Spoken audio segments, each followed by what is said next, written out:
ખેડૂત મિત્રો, હું છું પાર્થ ચોવટિયા એક્શન હાઈવે તરફથી આપ સૌનું હાર્દિક સ્વાગત કરું છું. આજે આપણે આવી રહ્યા છીએ જામટીમડી ગામે, જ્યાં પગથરી છેલ્લું મિત્રએ એક્શન હાઈવેનું ચાંદિયા મરચીનું વાવેતર હતું.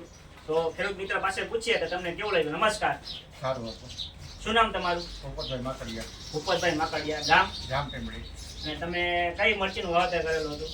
સાનિયા. અને કેટલા વીઘાનું વાવેતર કરેલું હતું? 5 વીઘા. 5 વીઘાનું વાવેતર સાનિયા મરચીનું કરેલું હતું. અને અંદાજે તમને એમાં ઉપજ કેટલી આવી, ઉત્પાદન? 35 માં. એ ખેડૂત મિત્રોને વીઘે 35 થી 40 માં ઉત્પાદન આવેલું છે. અને બજારમાં ભાવ શું મળ્યા હતા?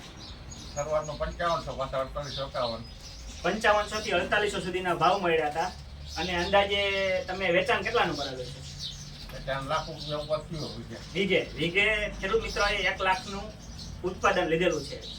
અને 5 વીઘામાંથી 5.5 થી 6 લાખ રૂપિયાની 6 લાખ નીપજ ઉપર લીધેલી છે. તો તમે બીજા ખેડૂત મિત્રોને શું કહો કે કઈ મરચી વવાય? સાનિયા સારું છે. સાનિયા સારું છે. તમને રોગ અને જીવાતમાં કેવું લાગ્યું? સારું. રોગ અને જીવાતમાં પણ સારું. એ વાયરસ કેવો આવે? સાવ ઓછો વાયરસ આવે છે. અને બજારમાં પણ સારું આવે, ઉત્પાદનમાં પણ સારું છે. તો ખેડૂત મિત્રોને જણાવવા માંગુ છું, તમારે પણ મરચી વાવવી હોય તો સાનિયા અને રેવા મરચીનું વાવેતર કરજો અને સારું ઉત્પાદન મેળવજો. Thank you. આભાર.